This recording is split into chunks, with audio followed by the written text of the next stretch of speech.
Okay, in this video tutorial we're going to talk about how we can actually prevent food poisoning and talk a little bit about how these things work.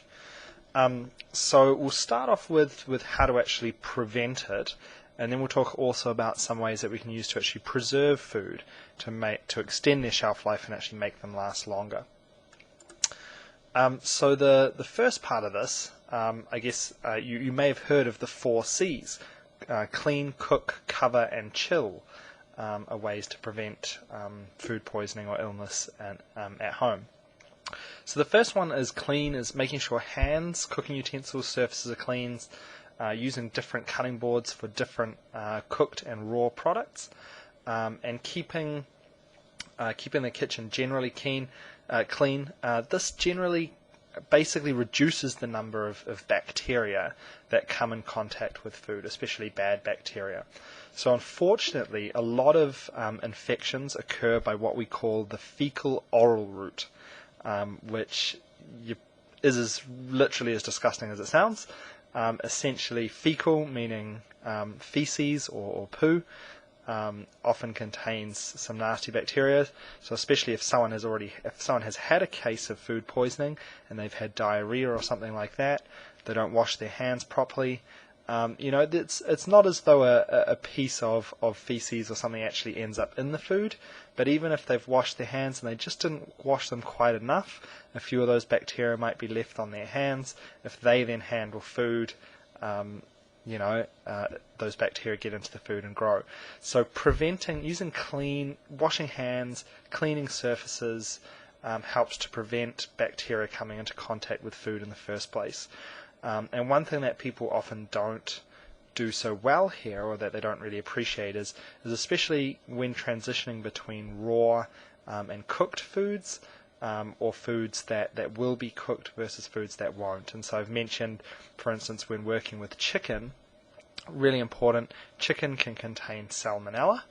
The salmonella, when the chicken is cooked, usually not an issue, that it gets killed off. Doesn't usually get to large enough numbers in uncooked chicken before the chicken goes bad anyway. So you don't normally have that large numbers in the chicken, because people, if the chicken smells a bit funny, people don't tend to eat it anyway.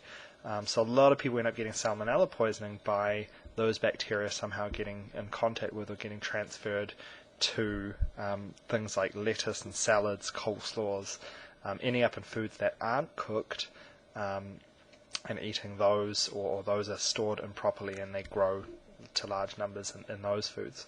So keeping surfaces, hands, anything that comes in contact with food clean prevents bacteria getting in there to begin with, especially pathogenic or bad bacteria getting in there to begin with. So that means you start with a much lower number of bacteria in your food, and you're less likely to introduce those pathogenic bacteria. So keeping things nice and clean, I guess that's the reason for it. Cooking, so clean, cook. Cooking, it's all about heating food sufficiently to a high enough temperature that can also help kill off bacteria. So once food is cooled, the problem is that bacteria can very quickly grow again. So keeping foods hot will stop reproduction, will stop the bacteria growing. But just cooking something, once it cools down again, the bacteria can start to grow again. So it's, cooking things thoroughly helps kill bacteria. Remember, again, we mentioned previously that if bacteria have already grown to very large numbers, they may have already produced toxins, and some toxins are heat stable, which means that if the food is heated, the toxin's still going to be there. You'll kill off the bacteria that produce the toxin, but if there's already enough toxin in the food, it'll make you sick anyway, make you feel sick anyway. So number 3 on the C's, so second one was cook, and then we've got cover. So covering, especially raw and cooked foods, and stored separately in restaurants and things like that. There are actually regulations, I think, even about in a fridge, about how foods should be stored in terms of on the top shelf versus the bottom shelf. And so that's so that if a container leaks, you don't put raw chicken, for instance, on the top shelf, because if it leaks, it will leak down onto, foods below it. So it's all about trying to prevent the likelihood of, especially things like raw meats, coming into contact with other foods that might not be cooked or might be served, may have already been cooked and then will then be served cold.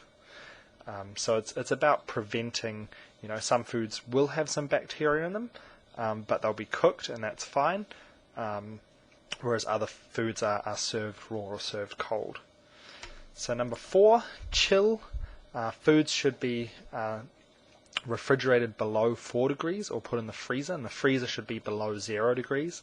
I think most freezers are probably looking at almost -15, and so below 4 degrees for the fridge, below 0 at least, or usually a fair bit below 0 for the freezer. And that slows down the rate at which bacteria produce. So under ideal conditions, some bacteria can reproduce every 20 minutes. For most of them, it's more like an hour.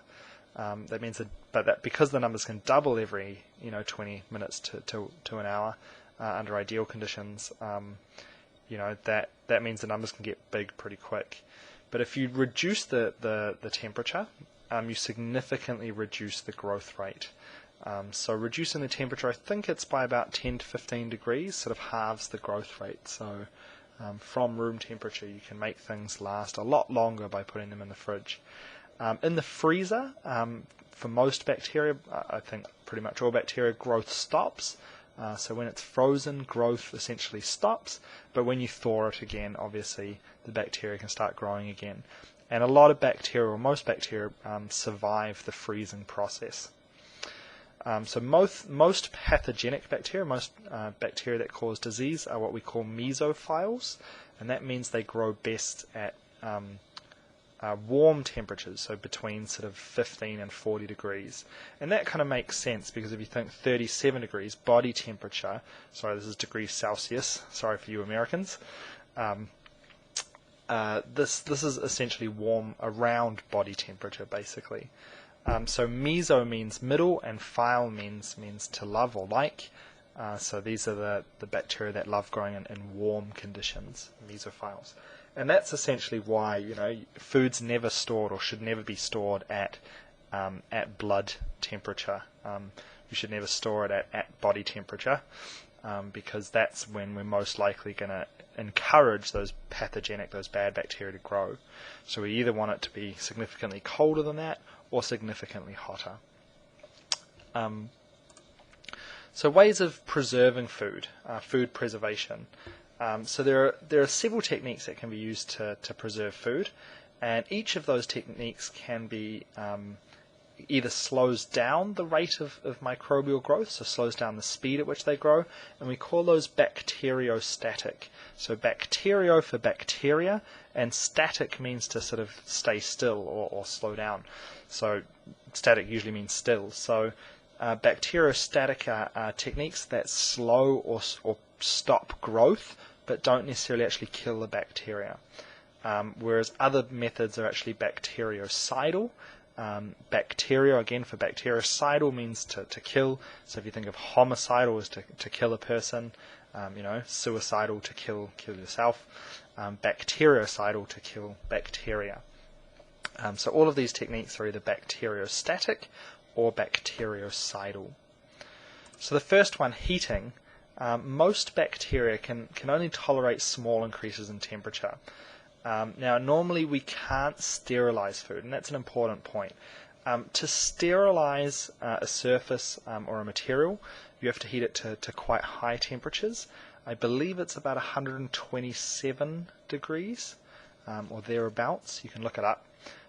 The temperature you need to sterilize food is quite high, and you can't just heat it to that temperature for a brief period of time. I think you have to leave it at that temperature for an hour. And it also depends on pressure. So in lots of instances, heating food to that temperature for such a long time would ruin the food. It would either go mushy or burn, or it basically would ruin the food, and it wouldn't be so pleasant to eat it anyway.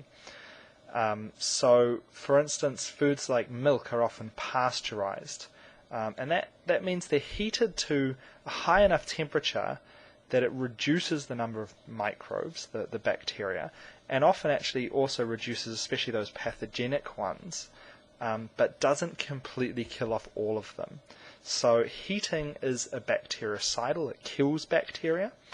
However, some foods simply can't be heated to high enough temperatures to actually kill off all the bacteria. We often can't sterilize food.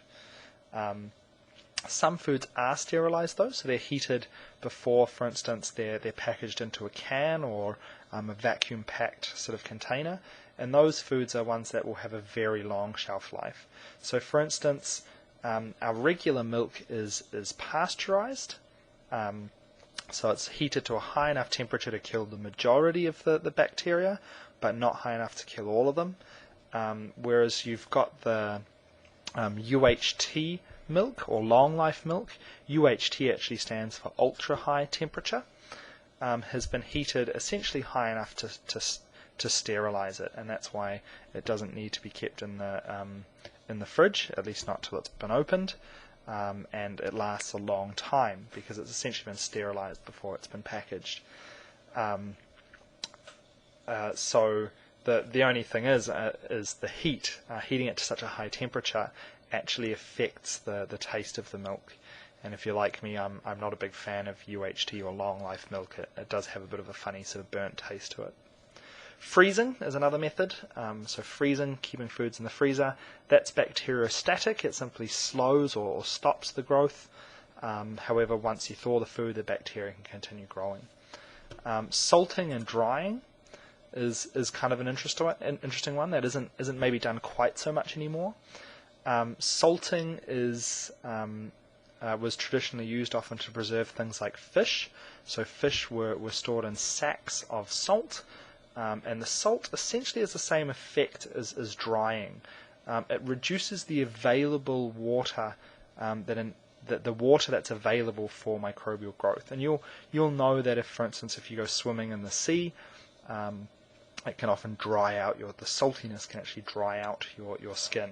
So some things are pickled in this way, put in a jar full of a brine kind of solution, and that helps to preserve it too. So salting essentially reduces the amount of available water.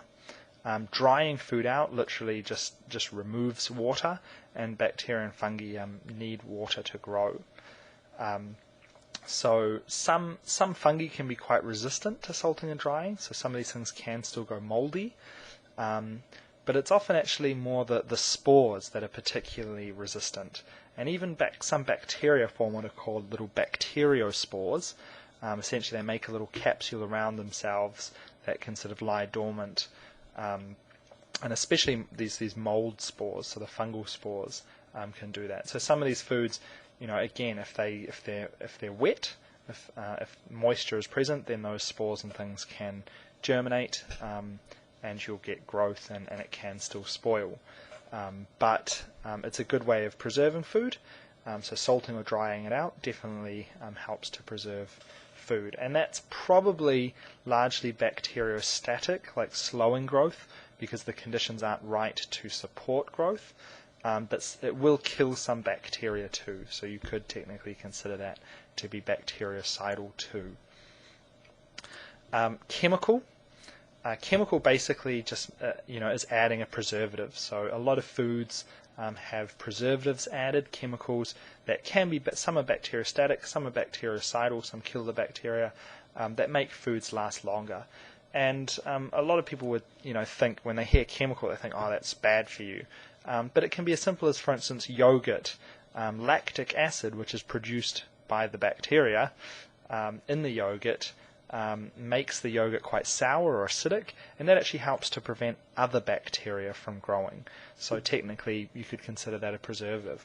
Or salting. Salting is technically a chemical that can be added. Or pickling something in vinegar.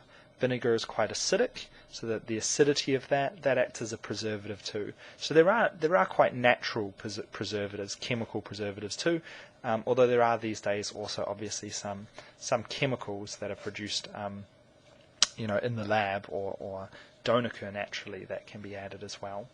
Lastly, removing oxygen, essentially, and replacing it with another gas, or just removing it, like by vacuum packing something, prevents aerobic growth. So it forces the bacteria in there to grow by anaerobic growth, which means without oxygen. So anaerobic growth or anaerobic respiration is to grow or respire without oxygen.